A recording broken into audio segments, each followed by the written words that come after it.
They wrote it as art, but prosecutors heard it as evidence. From Young Thug to YNW Melly, these are the songs that went from the studio to the courtroom. This is the dark side of rap on trial. Starting things off with Young Thug, the Atlanta rapper who was recently released after facing serious gang-related charges. His case became one of the most talked about moments in hip-hop history, blurring the line between music and criminal evidence. In 2022, prosecutors accused Thug and his YSL collective of being more than just a record label. They claimed YSL was a violent street gang behind multiple crimes in Atlanta. Rock Crew, early on in Young Slime life, we investigated numerous crimes from robberies to auto thefts. Rock Crew were responsible for quite a few ATM thefts in the city, smash and grab ATM thefts. So those were the crimes early on that were associated with them. But what made this case different was the evidence prosecutors brought forward. Thug's own lyrics. Who would have thought that his own music would be used against him? While in court, lines from tracks like Take It to Trial, Slime Shit, and Anybody were read out loud by prosecutors.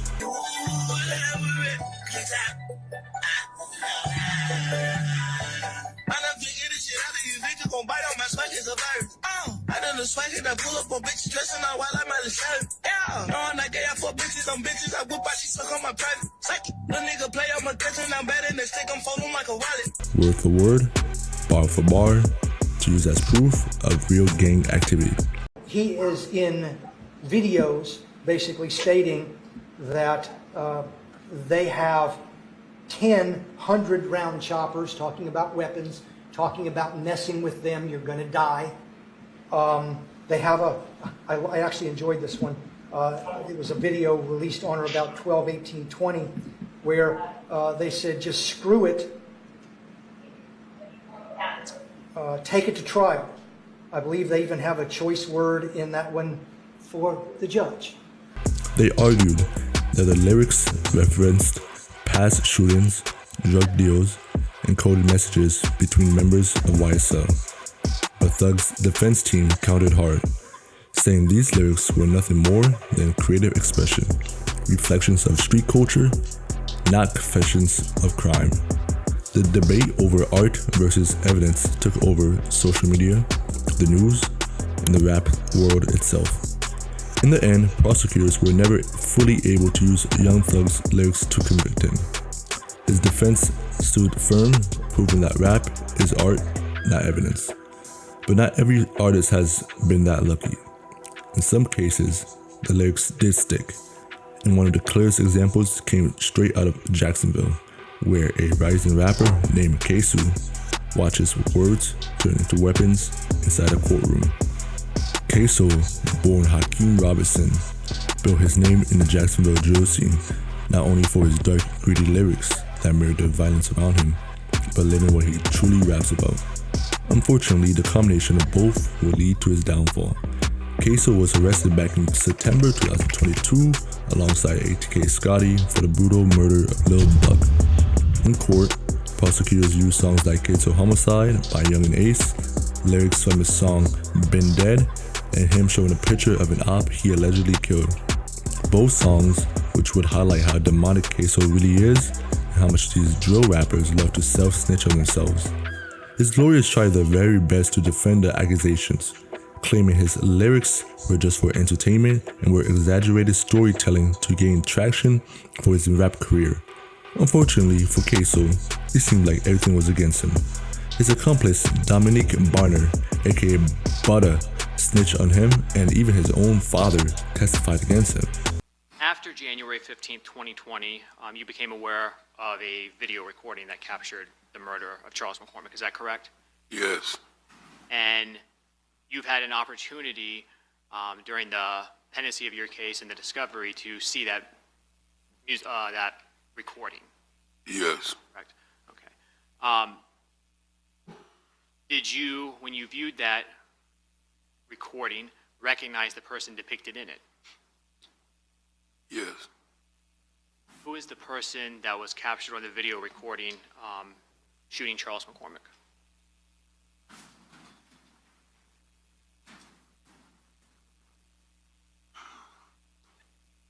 My son, What's your son's name? Hakeem. Imagine knowing your own flesh and blood would turn against you.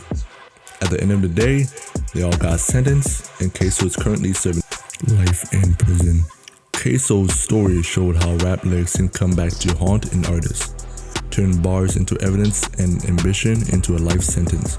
But he wasn't the first rapper to face that reality. Just a few years earlier, another young artist went viral while literally living his lyrics. And that moment would change his life forever. Enter TK, the teenage rapper who turned his Manhunt into a hit record. In 2017, a 17-year-old rapper from Arlington, Texas, named TK, dropped a song that would take the internet by storm. The track, The Race, went viral almost overnight. Fueled by a chilling truth, TK had recorded and released it while literally on the run from the police. The video showed him posing next to his own wanted poster, and the lyrics painted a picture that matched the reality prosecutors later described in court. Lines like, "Pop a nigga, then I go out my way and shoot a fuckboy in the motherfucking face," became a lyrical mirror of what investigators said actually happened. The robbery and killing of 21-year-old Ethan Walker. When TK was finally caught in New Jersey, the viral fame he built on the run didn't save him. It helped convict him. Prosecutors used The Race to show a lack of remorse and glorification of violence. In 2019, he was sentenced to 55 years in prison for murder and robbery.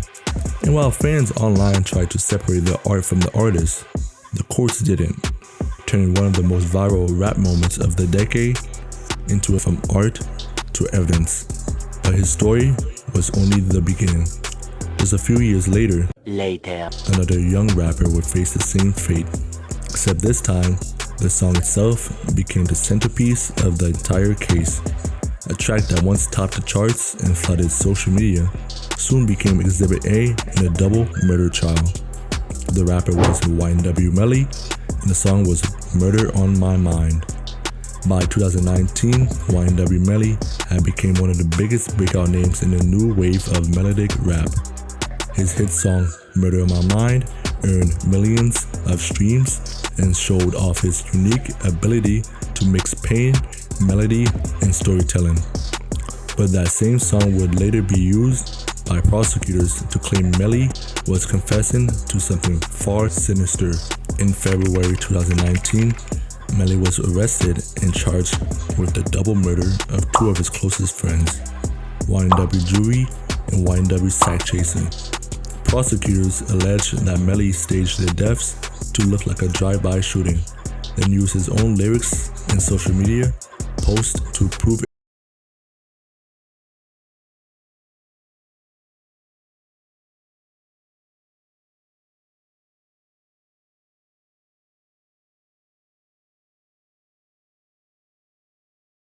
Was cited as evidence of his mindset, with lines like, "I didn't mean to shoot him, he just caught me by surprise," dissected line by line by the prosecution. Melly's defense, however, argued that the song was written years before the alleged crimes, a fictional story, not a confession. Still, the connections between his lyrics and the charges became one of the most talked about examples of rap on trial. As of now, YNW Melly remains incarcerated in Florida, awaiting another retrial after the first jury failed to reach a verdict. His case stands as one of the most debated examples of whether lyrics are art or evidence. I honestly think he'll beat the case. Do you think he will? While YNW Melly's case blurred the line between storytelling and self-incrimination, another artist faced a different kind of trial, one built on image, lifestyle, and perception. A rapper whose name has become associated with controversy. yet whose talent keeps him among the most streamed artists in the world. We're talking about NBA YoungBoy, one of hip-hop's most unpredictable success stories, and one of the few to walk out of court free. Born Contra Golden, NBA YoungBoy rose from Baton Rouge, roughest neighborhoods, to global superstardom, a voice of pain and defiance that millions connected to. But behind the fame came a constant shadow of controversy. Arrest, probation violations, and federal investigations follow him throughout his career, making him one of the most polarizing figures in hip-hop. In 2021, YoungBoy was arrested by the FBI after a high-speed chase in Los Angeles, facing federal gun possession charges. Prosecutors tried to use his own lyrics against him, citing songs like Gunsmoke, Life Support, and Lonely Child as proof that he glamorized violence. Lines like FN, Glock, Mac 10s were shown in court to paint a picture of criminal intent, but his defense pushed back hard, calling those lyrics artistic expression, not evidence of a crime, and the judge agreed. In 2022, a federal court ruled that his lyrics were inadmissible, saying they were highly prejudicial and irrelevant to the case. The following year, YoungBoy was found not guilty, marking one of the few times a rapper words that cost them their freedom. But even with that win, his legal battles didn't stop. He would still face legal issues back to back, but would always be the case or would get a slap on the wrist. His story is a modern-day reflection of fame, rebellion, and survival, where even when the music's not allowed in court, the messages still echoes throughout the culture. While NBA YoungBoy fought to prove his lyrics were just entertainment, not confession, another name was rising from the streets of Chicago, an artist whose music blurred that line completely. To his fans, he was a storyteller. To the police, he was a suspect with a microphone. King Von's lyrics didn't just describe the trenches, they mapped them out, name by name, block by block. And as his fame grew, so did the scrutiny. Every bar, every reference, every drug anthem became a piece of evidence in the public eye, a window into a world that many thought was just music, until real bodies started to drop. Born Davon Bennett on the south side of Chicago, King Von wasn't just a rapper, he was a storyteller from O Block, known for turning real street tales into vivid cinematic tracks. His breakout hit, Crazy Story, made him one of the fastest rising names in drill. Praised for his detail and delivery, but that same realism would soon raise questions about just how much of his music was facts and how much was fiction. Law enforcement began studying his lyrics, especially as old Chicago homicide cases resurfaced. After his death, court documents and police reports connected Vaughn to multiple incidents, including the 2014 murder of Modell McCambry, a case that investigators once thought had gone cold. In songs like All These Niggas and Exposing Me remix, Vaughn dropped references that fans and detectives linked to real rivalries and real shootings. What made it even more complex was that Vaughn never shied away from his past. He'd openly say in interviews, "I'm just telling stories from what I've seen." To some, that honesty was what made him one of the best storytellers in modern rap. But to others, including prosecutors and police, it blurred the boundary between rap as expression and rap as evidence. Tragically, before any of those questions could reach a courtroom, Vaughn's story ended in real violence. In November 2020, he was shot and killed outside an Atlanta nightclub during a confrontation with another rapper's crew. He was just 26. In the years since, fans and investigators have continued to debate how much of King Von's catalog was art and how much of it was an autobiography. Because in Von's world, the line between the two didn't just fade, it disappeared. King Von's death didn't just shake Chicago, It left a scar across the entire rap world. For many, the loss hit hardest for one person, his brother in rhyme, Lil Durk. The two shared more than just a label. They shared a bond built in the trenches, long before fame, long before the charts. Von's passing pushed Durk deeper into the spotlight and deeper into scrutiny, because just like Von, Durk's lyrics painted vivid pictures of street life, and law enforcement started to pay attention. Only this time, the story didn't end in tragedy. It led straight to the courtroom. By the time King Von's name was ringing through the industry, Lil Durk had already built the blueprint for Chicago drill, a melodic storyteller who turned trauma into anthems. But just like so many who came from that environment, his success didn't erase the danger that came with it. In 2019, Durk was charged with attempted murder, aggravated assault, and possession of a firearm by a convicted felon after a shooting outside the Varsity in Atlanta. We start with breaking news tonight at 9 o'clock, and rapper Lil Durk just surrendering at the Fulton County Jail. Yeah, he is charged with attempted murder for a shooting outside of the Midtown Varsity. Prosecutors claim Durk and King Von were caught on surveillance footage robbing and shooting a man, and they used his lyrics from songs like No Other Durk and Green Light as supposed evidence of intent. His team fought back, arguing that the lyrics were nothing more than reflections of the streets he came from, not confessions.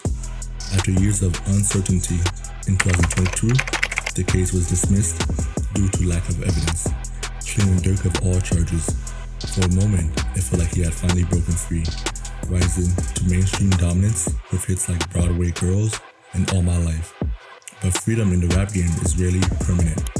In 2024, Durk found himself back behind bars after a string of federal investigations, reportedly tied to weapons and probation violations.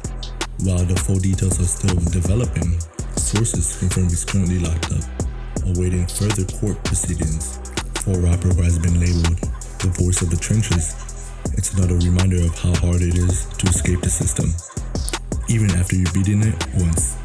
Because in Durk's world, survival isn't about charts. It's about staying alive long enough to tell the story.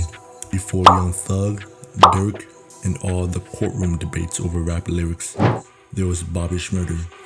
In 2014, the Brooklyn rapper exploded onto the scene with Hot Nigga, a song that went viral overnight and put him at the forefront of a new New York movement. But just months after his breakout hit, Bobby and members of GS9 were arrested in a massive NYPD gang sweep. Prosecutors claim his lyrics were more than just entertainment. They were a confession. Bars from Hot Nigga and other tracks were quoted word for word in court, used to connect Bobby to real shootings, gun deals, and gang activity. The line, "Mitch caught a body about a week ago," became not just a viral moment, but a piece of evidence in a federal indictment. In 2016, Bobby accepted a plea deal, serving 70 years for conspiracy and weapons possession. He later revealed he took extra time so one of his friends could get a lighter sentence, a move that made him a symbol of loyalty in hip-hop, a real nigga. When he was finally released in 2021, fans celebrated like it was a national holiday. But his story remains one of the most defining moments in the ongoing battle between art and criminalization, when music became evidence and a dance turned into a case file. In a way, Bobby Shmurda walked so the new generation could see just how real the consequences could get. From Bobby Shmurda's viral moment in 2014 to Young Thug's courtroom battles a decade later, one thing hasn't changed: the system keeps trying to turn music into evidence. For these rappers, lyrics aren't confessions, they're reflections. Stories from environments most people will never understand. But every time a bar gets played in a courtroom, it raises the same question: where does art end and real life begin?